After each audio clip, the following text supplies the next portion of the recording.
నమస్తే breaking news చూస్తున్నాం ఈరోజు ఢిల్లీలో జగన్ చేపట్టినటువంటి ధర్నా సక్సెస్ అయిందని చెప్పుకోవచ్చు ఇండియా కూటమిలోని పలు పార్టీల నేతలు ఆ ధర్నాకు సంఘీభావంగా ధర్నా వద్దకు వచ్చి ఆయనకు మద్దతుగా సభలో మాట్లాడారు ముఖ్యంగా ఇండియా కూటమిలో కీ రోల్ ప్లే చేసేటువంటి యూపీ మాజీ సీఎం అఖిలేష్ యాదవ్ తో మొదలైనటువంటి అంటే ఇండియా కూటమిలోని పార్టీల నేతలు దాదాపు 10 పార్టీల నేతలు ఈరోజు జగన్ ధర్నాకు మద్దతు పలికారు దీంతో జగన్ ఇండియా కూటమిలోకి వెళ్తారా అన్న సందేహాలు కూడా రాజకీయ వర్గాల్లో ఒక చర్చ నడుస్తుంది మరోవైపు తమిళనాడుకు చెందినటువంటి వికేసి పార్టీ అధినేత కూడా జగన్ను ఇండియా కూటమిలోకి రావాలని ఆహ్వానించారు ఒక దశలో ఢిల్లీ వర్గాల్లో జరిగినటువంటి చర్చ ప్రకారం కనుక చూస్తే రాహుల్ గాంధీ అఖిలేష్ యాదవ్ను పంపించారు అన్న చర్చ కూడా నడిచింది కేవలం సమాజ్వాదీ పార్టీయే కాకుండా శివసేన పార్టీ అదేవిధంగా ఉద్ధవ్ శివసేన పార్టీతో పాటు తృణమూల్ కాంగ్రెస్ జేఎంఎం అండ్ జార్ఖండ్ ముక్తి మోర్చా ఆమ్ ఆద్మీ పార్టీ ఇండియన్ ముస్లిం లీగ్తో పాటు అన్నా డిఎంకే అదేవిధంగా పలు పార్టీల నేతల అంటే ఎంపీల మద్దతు ఆయన కూడగట్టుకున్నారు ప్రియాంక చతుర్వేది శివసేన రాజ్యసభ సభ్యురాలు ఆమె వచ్చి కూడా తన మద్దతును జగన్కు తెలియజేశారు సో ఇటువంటి కార్యక్రమాన్ని నిర్వహించినటువంటి జగన్మోహన్ రెడ్డి సక్సెస్ అయ్యారని చెప్పుకోవచ్చు ఎందుకంటే ఏపీలో జరుగుతున్నటువంటి మారణకాండ ఏదైతే ఉందో దాన్ని దేశవ్యాప్తంగా ఎస్టాబ్లిష్ చేయడంలో ఈరోజు పూర్తిగా సక్సెస్ అయ్యారని చెప్పుకోవచ్చు అన్ని పార్టీల దృష్టికి ఆయన ఏపీలో ఉన్నటువంటి పరిస్థితులు అదేవిధంగా ఏపీలో లా అండ్ ఆర్డర్ సిచ్యువేషన్ను అదేవిధంగా లా అండ్ ఆర్డర్ క్షీణిస్తున్న తీరును కూడా ఆయన దేశవ్యాప్తంగా ఉన్నటువంటి రాజకీయ పక్షాలకు కళ్ళకట్టినట్లుగా చూపించారు ముఖ్యంగా ఫోటో గ్యాలరీతో పాటు వీడియో గ్యాలరీ కూడా ఏర్పాటు చేశారు వచ్చినటువంటి గెస్ట్లు ఎవరైతే తనకు మద్దతు తెలపడానికి వచ్చినటువంటి ఎంపీలు వివిధ పార్టీల అధ్యక్షులు ఎవరైతే ఉన్నారో వారందరికీ కూడా అక్కడ ఏపీలో జరుగుతున్నటువంటి పరిణామాలు అంటే పుంగనూరులో జరిగిన ఘటన కావచ్చు కడపలో జరిగిన ఇన్సిడెంట్స్ కావచ్చు అదేవిధంగా వినుకొండలో జరిగిన మర్డర్ కావచ్చు విజయవాడలో మంత్రులు మాజీ మంత్రులు ఎమ్మెల్యేల మీద ఇళ్ల మీద జరిగిన దాడులు కావచ్చు వీటన్నిటి కూడా వీడియో రూపంలో కూడా ప్రజెంట్ చేశారు అదేవిధంగా ఫోటో గ్యాలరీ కూడా ప్రదర్శించారు సో ఈ విషయంలో జగన్ సక్సెస్ అయ్యారని చెప్పుకోవచ్చు ఇక ఏపీ రాజకీయాల్లో అంటే జగన్కు పంటి కింద రాయి లెక్కగా మారినటువంటి వైఎస్ షర్మిల ఇప్పుడు రాజకీయ దారెటో అన్న సందేహం చాలా మందిలో మొదలైంది ఎందుకంటే ఒకవేళ జగన్ కనుక ఇండియా కూటమికి దగ్గరైతే ఖచ్చితంగా ఆ ఎఫెక్ట్ ఖచ్చితంగా షర్మిలపై ఖచ్చితంగా పడుతుంది అనడంలో ఏమాత్రం సందేహం లేదు గడిచిన ఎన్నికలకు ముందు తెలంగాణలో పార్టీ పెట్టినటువంటి ఆమె తెలంగాణలో కాడెత్తేసి కాంగ్రెస్లో తన పార్టీని విలీనం చేసి ఏపీలో ఎంటర్ అయ్యారు ఏపీలో కాంగ్రెస్ పార్టీ అధ్యక్షురాలుగా బాధ్యతలు స్వీకరించిన తర్వాత కేవలం జగన్మోహన్ రెడ్డి ఓటమి జయంగా మాత్రమే ఆమె గడిచిన ఎన్నికల్లో పనిచేశారని చెప్పుకోవచ్చు ఎక్కడా కూడా ఏ బహిరంగ సభలో అయినా సరే ఏ ప్రెస్ మీట్లో అయినా సరే జగన్మోహన్ రెడ్డి టార్గెట్గానే ఆమె విమర్శలు గుప్పించారు కూటమి నేతలను ఒక పల్లెత్తు మాట కూడా గడిచిన ఎన్నికల్లో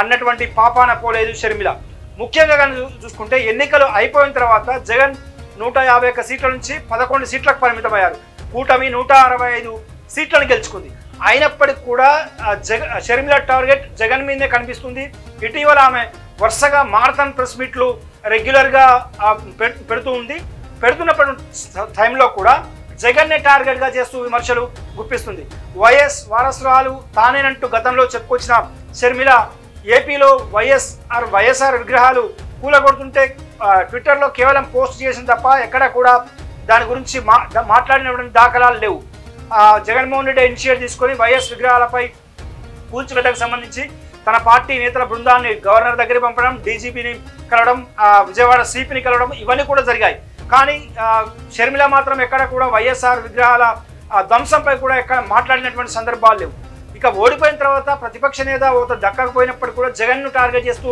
విమర్శలు చేయడమే ఇప్పుడు రాజకీయ వర్గాల్లో చర్చానీయాంశంగా మారింది గడిచిన ఎన్నికల ముందే ఆమె టీడీపీ కూటమికి పావుగా మారారు తొత్తుగా మారారన్న విమర్శలు ఉన్నాయి సో టీడీపీ కూటమి అధికారంలోకి వచ్చిన తర్వాత కూడా ఇప్పుడు ఆమె వరుస ప్రెస్ మీట్లు జగన్ టార్గెట్గా చేస్తూ పెట్టడం కూడా ఈ విమర్శలకు ఖచ్చితంగా బలమిస్తుందని చెప్పుకోవచ్చు నిన్నటికి నిన్న కేంద్ర బడ్జెట్లో రాష్ట్రానికి తీవ్ర అన్యాయం జరిగితే కూడా జగన్నే దుమ్మెత్తి పోస్తున్నటువంటి సందర్భం కనిపిస్తుంది. ఎందుకంటే ప్రస్తుతం టీడీపీ కూటమిలో ఉన్నటువంటి తెలుగుదేశం పార్టీ ఎన్డీఏ కూటమిలో కీలక భాగస్వామి అని చెప్పుకోవచ్చు. ఎందుకంటే ఎన్డీఏ కూటమిలో ఇటు బీహార్కు చెందినటువంటి నితీష్ కుమార్ పార్టీ జేడీయూ, అదేవిధంగా చంద్రబాబు పార్టీ తెలుగుదేశం, ఈ రెండు పార్టీల మద్దతు ఎన్డీఏ పార్టీకి అత్యంత అవసరం. అందులో భాగంగానే ఈ రెండు రాష్ట్రాలకు ఎక్కువగా నిధులు కేటాయించారన్న ప్రచారం అంటే కొంతమంది నేతలు చేస్తున్నప్పటికీ కూడా ఎక్కడ కూడా ఏపీ రీఆర్గనైజేషన్ యాక్ట్ 2014లో ఉన్నటువంటి హామీలు ఏవైతే ఉన్నాయో ఏపీకి ప్రత్యేక హోదా, పోలవరానికి జాతీయ ప్రాజెక్టు కాబట్టి కేంద్రమే నిర్మించాల్సిన ఆవశ్యకత, అదేవిధంగా విశాఖ రైల్వే జోన్, విశాఖ ప్రైవేటీకరణ అంశం, వీటితో పాటు కడపలో స్టీల్ ఫ్యాక్టరీ, సో ఇవన్నీ కూడా రీఆర్గనైజేషన్ యాక్ట్లో ఉన్నాయి. వీటన్నిటిపై ఊసేయలేదు. 15,000 కోట్లు కేవలం తూతూ మంత్రంగా నిన్న కేంద్ర బడ్జెట్లో కేంద్రం ఏపీకి కేటాయించిందని టీడీపీ నేతలు సంబరాలు చేసుకున్నారు. అయితే ఆలస్యంగా వాళ్ళకు అర్థమైంది ఏంటంటే ఈ 15,000 కోట్లు సాయం కాదు, వివిధ బ్యాంకుల ద్వారా వరల్డ్ బ్యాంక్ అనుబంధ సంస్థలు ఏవైతే ఉన్నాయో బ్యాంకుల ద్వారా 15,000 కోట్ల రూపాయలు ఏపీ ప్రభుత్వానికి కేంద్ర ప్రభుత్వం ఇప్పిస్తున్నటువంటి అప్పు. అంటే ఒక రకంగా కేంద్ర ప్రభుత్వం మధ్యవర్తిగా ఉండి ఏపీ ప్రభుత్వానికి వరల్డ్ బ్యాంకు మధ్యవర్తిగా ఉండి అప్పుగా ఈ సాయాన్ని ఇప్పిస్తున్నారు. సో ఎక్కడ పోలవరం నిర్మిస్తామని సర్టెన్ టైం బౌండ్లో దాన్ని పూర్తి చేస్తామని చెప్పలేదు. ప్రత్యేక హోదా విషయాన్ని కాలెత్తేశారు. అసలు ప్రత్యేక హోదా ఇవ్వమని పార్లమెంట్ సాక్షిగా కేంద్ర మంత్రి చెప్పుకొచ్చారు. విశాఖ రైల్వే జోన్ ఊసేలేదు. అదేవిధంగా కడప స్టీల్ ఫ్యాక్టరీ అంటే పట్టించుకోలేదు. వీటన్నిటిపై కూడా ఎక్కడా కూడా షర్మిల ఒక్క మాట కూడా నోరు మెదపడం లేదు. కేవలం జగన్మోహన్ రెడ్డి టార్గెట్గానే విమర్శలు చేస్తున్నారు. జగన్ ధర్నా ఢిల్లీలో చేస్తున్నా ప్రకటించిన 2 రోజుల్లోపే షర్మిల మీడియా ముందుకు వచ్చి ఢిల్లీలో ధర్నా చేయాల్సిన అవసరం ఏమిటి, రాజకీయ కక్షలతో కాదు వ్యక్తిగత కారణాలతో వినుకొండలో హత్యలు జరిగిందని చెప్పుకొచ్చారు. ఒక ప్రభుత్వంలో ఉన్న వ్యక్తి చెప్పారు అంటే ప్రతిపక్షానికి కౌంటర్ ఇస్తున్నాను అనుకోవచ్చు. కానీ షర్మిల కూడా ప్రతిపక్షంగా ఉన్నానని భావిస్తుంది కాబట్టి ఆమె మరొక ప్రతిపక్షమైనటువంటి జగన్మోహన్ రెడ్డికి రాజకీయ కక్షలు కాదు పాత కక్షలు వ్యక్తిగత కక్షలతోని హత్యలు జరిగాయని ఆమె చెప్తున్నదంటే ప్రభుత్వంలో ఆమె భాగస్వామి అనుకోవచ్చని కూడా రాజకీయ విశ్లేషకులు చెప్తున్నారు. సో ఇదంతా కాసేపు పక్కన పెడితే ఇప్పుడు జగన్మోహన్ రెడ్డికి ఢిల్లీ వేదికగా చేసినటువంటి ధర్నాలో ఇండియా కూటమిలోని దాదాపు 10 పార్టీల మద్దతు లభించింది. అందులో కీలక పార్టీలు ఉన్నాయి. ముఖ్యంగా ఉద్ధవ్ ఠాక్రే శివసేన కావచ్చు, తృణమూల్ కాంగ్రెస్ కావచ్చు, ఉత్తరప్రదేశ్లో సమాజ్వాదీ పార్టీ కావచ్చు, ఢిల్లీలో ఆమ్ ఆద్మీ పార్టీ కావచ్చు, జార్ఖండ్ ముక్తి మోర్చా కావచ్చు, అదేవిధంగా హేమంత్ సోరెన్ పార్టీ కావచ్చు, అదేవిధంగా ఇండియన్ ముస్లిం లీగ్ కావచ్చు. ఇవన్నీ కూడా చాలా క్రూషియల్ పార్టీలు ఇండియా కూటమిలో. ఎందుకంటే కాంగ్రెస్ తర్వాత అతిపెద్ద పార్టీల్లో ఇవన్నీ కూడా ఉన్నాయి. సో ఖచ్చితంగా వాళ్ళు ఒకరిద్దరు ఎంపీలు కూడా ఆయన్ను ఇండియా కూటమిలోకి ఆహ్వానించారు. ఇటువంటి పరిస్థితుల్లో ఇండియా కూటమికి కనుక జగన్మోహన్ రెడ్డి దగ్గర అయితే షర్మిల పరిస్థితి ఏంటన్నదే, షర్మిల పరిస్థితి కాదు రాజకీయ భవిష్యత్ ఏంటన్నది కూడా ప్రశ్నార్థకంగా మారినటువంటి నేపథ్యం కనిపిస్తుంది. సో దీంతో షర్మిలతో పాటు ఆమె సన్నిహితులు కూడా డిఫెన్స్లో పడినట్లు తెలుస్తుంది. ఎందుకంటే జగన్మోహన్ రెడ్డి దీక్ష ధర్నా సక్సెస్ కావడం, ఆ ధర్నాకు స్వయంగా ఇండియా కూటమిలోని పలు రాజకీయ పార్టీలు మద్దతు తెలపడం ఇప్పుడు షర్మిల గొంతులో పచ్చి వెలక్క పడినట్లయింది. అతి త్వరలోనే ఆమె పిసిసి నుంచి బాధ్యతలు తప్పిస్తారన్న ప్రచారం జరుగుతుంది. ఒకవేళ జగన్ కనుక ఇండియా కూటమిలోకి వెళ్తే ఖచ్చితంగా మొట్టమొదట జరిగేటువంటి పని మాత్రం అదే అని చెప్పుకోవచ్చు. ఆమె పిసిసి అధ్యక్షుల బాధ్యతలు తొలగించి కొత్త వారిని నియమించేటువంటి అవకాశాలు ఎక్కువగా ఉంటాయి. ఎందుకంటే ఆమె జగన్నే విమర్శిస్తుంది కాబట్టి, అధికార పార్టీని ఎక్కడా కూడా విమర్శలు చేయడం లేదు కాబట్టి, సో ఆ దిశగా కాంగ్రెస్ పార్టీ హైకమాండ్ మొదటి స్టెప్ వేసేటువంటి అవకాశం ఉంది. ఇక షర్మిలకు ఒకవేళ ఇండియా కూటమికి జగన్ దగ్గరై ఆ కూటమిలోకి వెళ్తే కనుక షర్మిలకు ఉన్నటువంటి ఆప్షన్స్ ఏంటి? ఖచ్చితంగా కాంగ్రెస్ పార్టీ నుంచి ఆమె అధ్యక్ష పదవి నుంచి తొలగించాల్సి ఉంటుంది. సో ఇటువంటి పరిణామాల నేపథ్యంలో వైసీపీకి వచ్చేటువంటి అవకాశాలు లేవు. సో కాంగ్రెస్ పార్టీ తోసేసింది. సో ఇటువంటి పరిణామాల నేపథ్యంలో ఆమె కూటమిలోని ఏ పార్టీకి వెళ్తారు? బీజేపీ, జనసేన, టీడీపీ ఈ మూడు కూడా ప్రస్తుతం కూటమిగా ఏపీలో అధికారంలో ఉన్నాయి. మరి మూడు పార్టీల్లో ఏ పార్టీలోకి ఆమె వెళ్తుందన్న చర్చ కూడా రాజకీయ వర్గాల్లో అప్పుడే మొదలైంది. ఎందుకంటే మళ్ళీ పార్టీ పెట్టేటువంటి అవకాశాలు లేవు. ఎందుకంటే ఇప్పటికే ఒకసారి తెలంగాణలో పార్టీ పెట్టి ఆ పార్టీని తీసుకెళ్లి నిండా ఏది కాంగ్రెస్ పార్టీలో కలిపేసింది. సో ఇటువంటి పరిణామాల నేపథ్యంలో షర్మిల కూడా డిఫెన్స్లో పడినట్టు కనిపిస్తుంది. ముఖ్యంగా బీజేపీ అనుసరిస్తున్న వైఖరి కావచ్చు, అదేవిధంగా టీడీపీ రాష్ట్రంలో చేస్తున్నటువంటి హత్యాకాండతో జగన్ చాలా రియాక్ట్ అయ్యారు. ఎందుకంటే ఈరోజు ఆయనకు వచ్చినటువంటి పార్టీల మద్దతు కనుక చూసుకుంటే ఇండియా కూటమి నేతల నుంచి వచ్చినప్పటికీ కూడా వాళ్ళందరూ కూడా ముక్తఖండంతో ఏపీలో జరిగినటువంటి దాడులను ఖండించారు.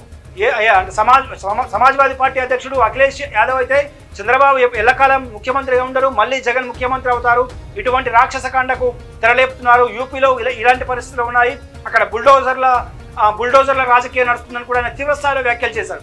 అదేవిధంగా శివసేన ఎంపీ ప్రియాంక చతుర్వేది కూడా అదే స్థాయిలో కామెంట్ చేశారు.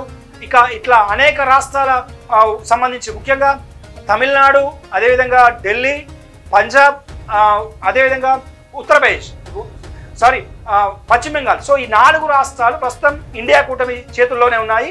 ఈ 4 రాష్ట్రాల కూటమికి సంబంధించి అంటే కూటమిలోని ఏవైతే రాజకీయ పార్టీలు ఉన్నాయో అధికారంలో ఉన్నటువంటి పార్టీలు అవన్నీ కూడా జగన్కు మద్దతు తెలిపిన నేపథ్యంలో షర్మిల రాజకీయ భవిష్యత్ ఎటువైపు అడుగులు పడబోతున్నాయి, తన రాజకీయ భవిష్యత్తుకు తానే సమాధి కట్టుకోబోతుందా అన్న చర్చ ఇప్పుడు ఏపీ పాలిటిక్స్లో జోరుగా నడుస్తున్నటువంటి నేపథ్యం.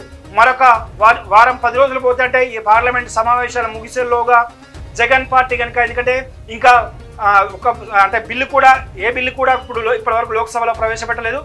ఆ బిల్లు లోక్సభ ప్రవేశపెట్టిన తర్వాత ఆ బిల్లులు రాజ్యసభకు రావాల్సి ఉంటుంది. రాజ్యసభలో కనుక జగన్ పార్టీ కనుక ఎన్డీఏ కూటమికి కనుక షాక్ కనుక ఇస్తే అంటే వాళ్లకు మద్దతు తెలపకపోతే ఇండియా కూటమి వైపే జగన్ అడుగులు పడ్డట్టే చాలా స్పష్టంగా అర్థం చేసుకోవచ్చు. అదే జరిగితే షర్మిల రాజకీయ భవిష్యత్ సమాధి చేసుకున్నట్లే అని చెప్పుకోవచ్చు. సో ఆమె ఎటువైపు వెళ్తుంది, ఏ పార్టీలోకి వెళ్తుంది అనేది పార్లమెంట్ సమావేశాలు ముగిస్తే కానీ తెలిసేటువంటి అవకాశం లేకపోలేదు.